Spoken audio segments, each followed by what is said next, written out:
काशी का पहला super speciality और कॉर्पोरेट हॉस्पिटल सिग्नेस लक्ष्मी हॉस्पिटल, चुने सबसे सुरक्षित, सबसे विश्वसनीय।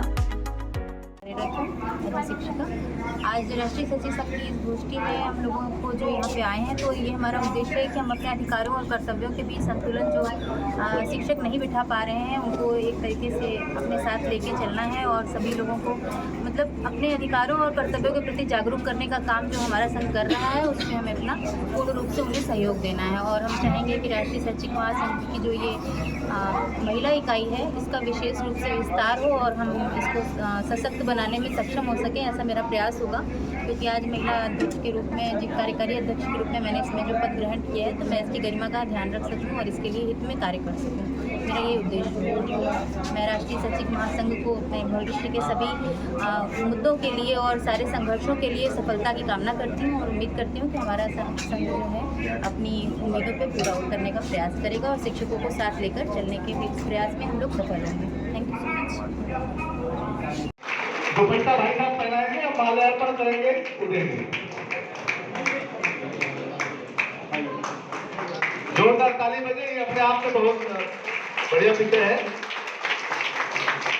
डॉक्टर रमारू खैयार जी और आशा 90%, 98% थी।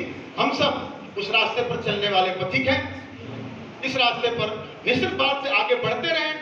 एक दिन हम सबका विजय होने ही वाला है।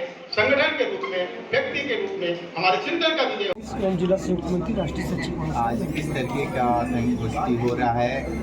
देखिए, ये इस गोष्ठी का मूल उद्देश्य क्या है कि राष्ट्र के हित के लिए शिक्षा बहुत महत्वपूर्ण है और शिक्षा में सबसे महत्वपूर्ण योगदान हमारा शिक्षक देता है।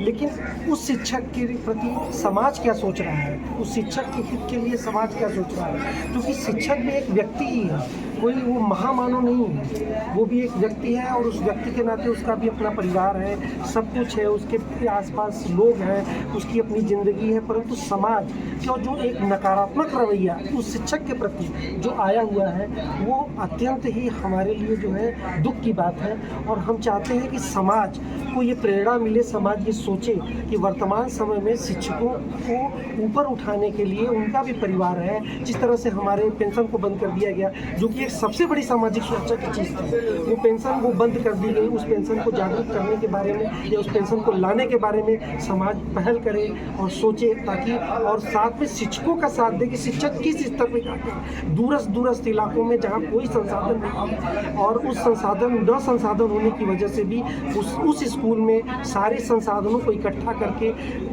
कार्यालय, मतलब एक बाबू के काम से लेकर के रसोइये के काम से लेकर के आप समझिए, इवन शिक्षक की ड्यूटी लगा दी जाती है। तमाम तरह के जो भीड़ बढ़ाने के कार्यक्रम हैं, उनमें वहाँ की भीड़ भरने की जगह से लेकर के दीप जलाने से लेकर के सब काम ये शिक्षक कर रहा है।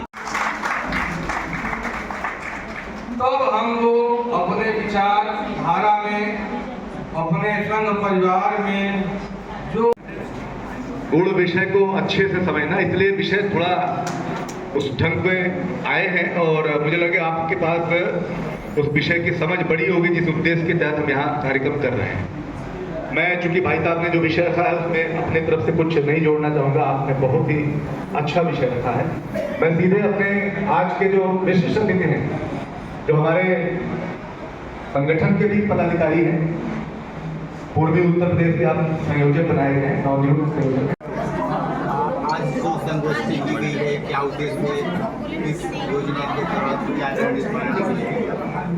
राष्ट्रीय शैक्षिक महासंघ की तरफ से आज शैक्षिक उन्नयन संगोष्ठी का आयोजन किया गया। यह राष्ट्रीय शैक्षिक महासंघ की जो प्राथमिक इकाई है, उसके द्वारा इस संगोष्ठी का आयोजन किया गया है। इसमें बेसिकली अभी हमारे शिक्षकों के सामने जो चुनौतियाँ हैं और किस प्रकार से उन चुनौतियों का वो सामना करें और किस प्रकार से वो राष्ट्र निर्माण के लिए मूल्यपरक शिक्षा देने के लिए वो तत्पर और तैयार हो सकते हैं, छात्र छात्राओं को तैयार कर सकते हैं, उनके लिए किस रास्ते बताए गए हैं और उनको कि अच्छी तरह से जो हमारे जो विद्यार्थी हैं वो राष्ट्र निर्माण में अपनी भूमिका अदा कर पाएँ, उसके लिए तत्पर और तैयार करने की उनका क्या दायित्व हो सकता है, उसके बारे में जानकारी